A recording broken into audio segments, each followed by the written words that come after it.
BS report from Houston, All-Star Weekend. Tony Parker, MVP candidate. This is a recurring theme for you, where you play well and then people go, you know, is it MVP candidate Tony Parker? And it's almost like you're like continually underrated. I'm used to it. It's okay. But at some point you should be properly rated. You've been doing this every year now. It's okay. I don't mind. You know, we're in San Antonio, so you know, I'm used to it. It doesn't bother me.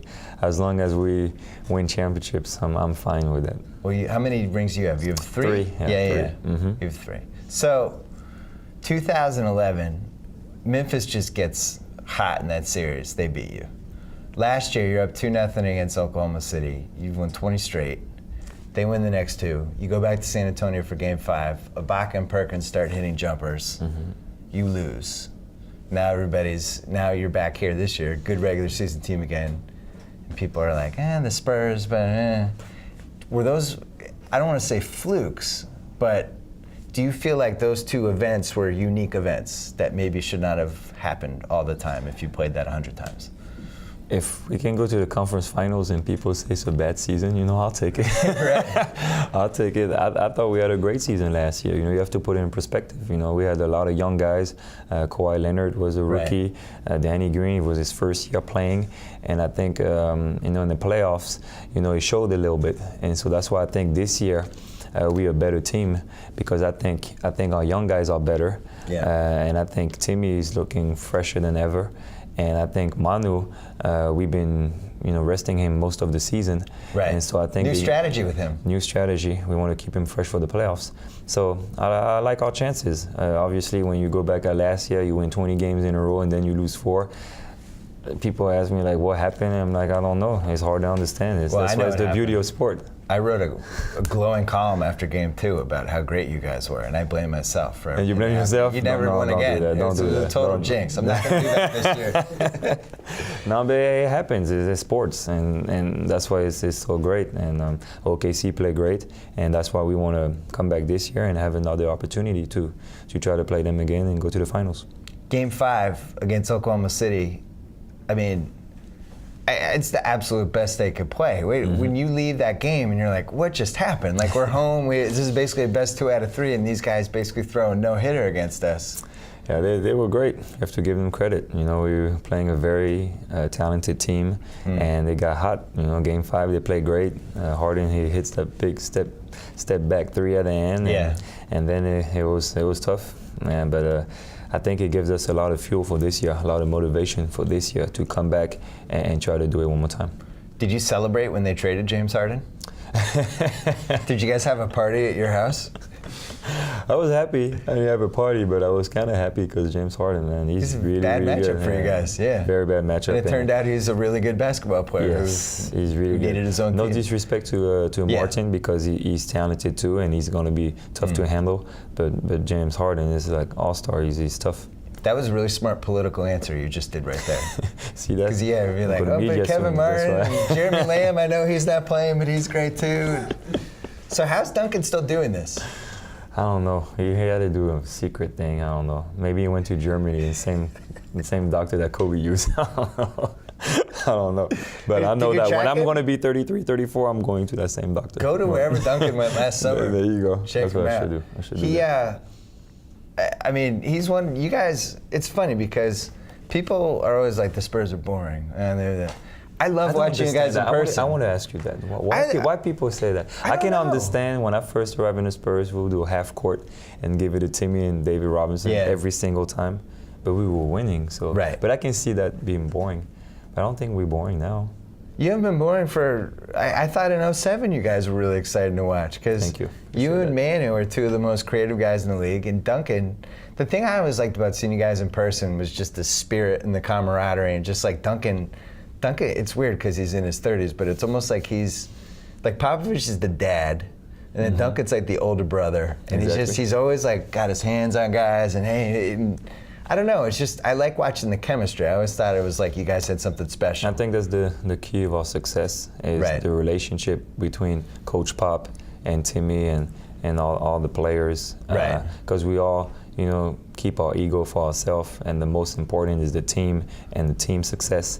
And I think we've been good so long is because of that, because Pop preached that nobody's bigger than the team. Right. And then Timmy, everybody follows what he do, because he's a great example. For me, he's just a gift from a career, just unbelievable to see him every day. Like at 36, I have that motivation to be an all-star and keep playing great. Respect that.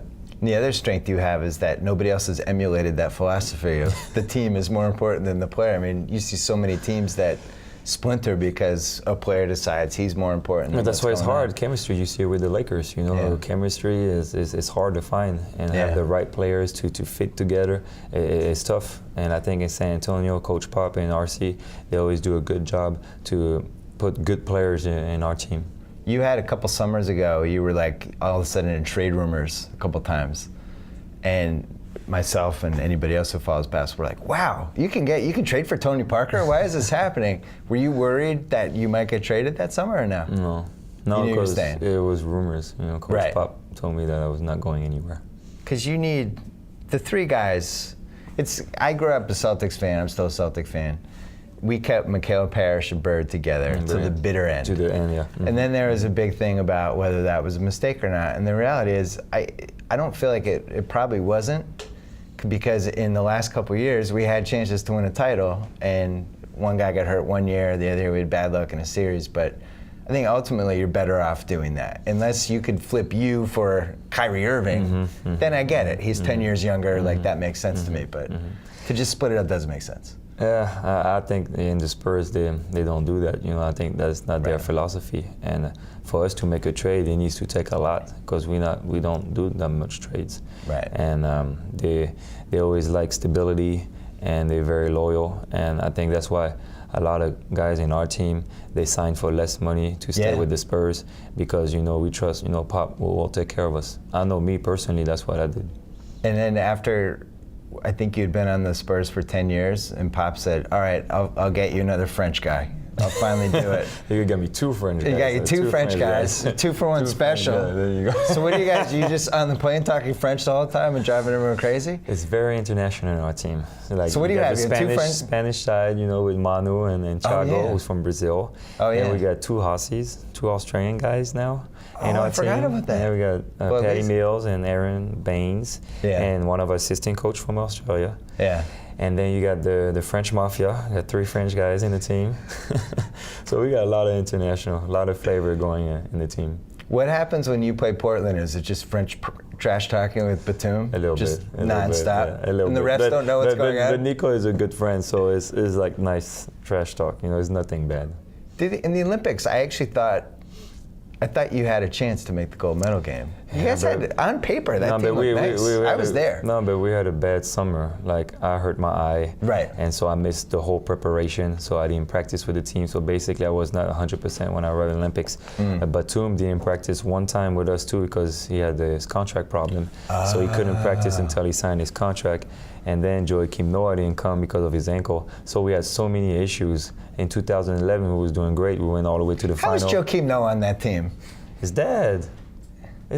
He won the Roland Garros. That seems shady to me. No, his dad is French. He won the French Open. Where did he go to high school? I don't know, somewhere in New York. Cause his mom is from there. Yeah, but that doesn't mean he's not French. Come on, that was like when Ibaka was on Spain. I'm worse than Joakim Noah. Why? Where'd you go to high school? I'm born in Belgium. Yeah. My mom is Dutch, and my dad is American. And I play for the French national team. Wow. So that's worse than Joakim. This is ridiculous. I should mention, in 2001, the Celtics had 3 picks in the first round. Oh, you know. And they made my eyes water at the draft. Oh. I'm gonna tell you a true story. My dad's. True story. It's a draft, and you have that NBA lady, Creasy. She comes to me, and it was the 19th pick. She gives me a Celtics cap, say they're gonna pick you.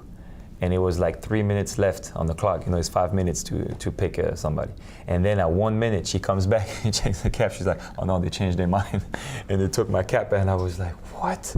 And so then Boston. And then you went 6 me. more picks. And so then they draft Joe Forte. Believe me, I remember. Joe Forte. Total recollection of that. And so I was like always curious, like what happened? So one day I asked the GM, Chris Wallace, I was like, what happened in the draft? like when you change your mind. Yeah. Because the day before, I practiced for Boston, so I did 2 workouts. I did the normal workout, and then the day before the draft, I did the workout. And it was Jim O'Brien at the time, the coach, and he was like, we want to draft you, but the Spurs, they're going to try to make a trade at 20, but if you're available at 21, for sure we take you. So the coach and the GM, they wanted me, but the president, big boss, he changed his mind, and he took Joe Forte. Yeah, do you know who it was? It was the great Red Auerbach. No. Who was like in his late 70s at that point. And that was when we took the car keys away from Red after that whole thing. Because Joe Forte lasted about 1.5 years. I don't know. I don't know if he's playing basketball. Then I would go to these games with my dad, and you would come in, and we'd be like, are you serious? Now this guy's really good too? Like on top of the fact that Joe Forte is already out of the league? But you almost had Timmy too. Because I remember they always do articles. I'm well aware that we almost had Timmy. They almost had me in TD. It's pretty sad, but it really was one of the dark days of my life. Because we had tanked the whole season. We had, I think we had like a 33% chance. Yeah. I was watching him at Wake Forest. We were like, oh, this is the guy, he's going to save us. And then we ended up, I think we got the 3rd pick. We didn't even get the 2nd pick. We took Chauncey Billups. I think it was 4th. Well, we took Chauncey and we traded him after 50 games. Yeah. So that worked out great. Everything about. So then Duncan would come in and he would just kill us every time. Like he took sick pleasure out of just torturing us. But I actually don't think him and Pitino would have been a great match. Yeah, I don't know. We were like pressing and doing. I think that's destiny. I think San Antonio was the perfect match for Timmy. So your eye, everything is good? I know you get asked about that all the time. Is that 100%? It definitely put life in perspective. Yeah. You know what happened. You know, just unbelievable situation, wrong place at the wrong time. And but right now I'm fine. It's 100%. So right now it's a little bit red because I got elbowed by Elton Brand. Was that true? Yeah. Who did that? Elton Brand? Elton Brand, but he didn't do it. He didn't do it on purpose. He might have. Maybe he's a Celtics fan. He's mad that he didn't come to the Celtics. So you're feeling good about the season, it sounds like. Yeah, I like our chances. Obviously, OKC, they're really, really good. Miami, they're really, really good. But I think like if we can keep improving on our defense and Timmy and Manu are healthy, I like our chances. I'm thinking OKC, San Antonio, the rematch. That'd be great. And I think the Clippers, they good too. You know, Clippers, they're gonna be tough. They're gonna be tough. I think the NBA show is going down for the Western Finals. I've never been to San Antonio. Really? Yeah, I'm kind of excited. So we need to make it. I'm hoping not to put on like 7 pounds from, what is it, steak, Mexican food? Yeah, a lot of Mexican food, but it's pretty good though. Yeah. It's pretty good. If you don't like it, you can always come to my French house. I'll give you French food if you don't like it. All right, you got to take your French posse out of here. Yeah, we're going to enjoy All-Star Weekend. Yeah, enjoy All-Star Weekend. Tony Parker, pleasure. Thank you. Nice meeting you. you. Thank you very much. All right. Thanks.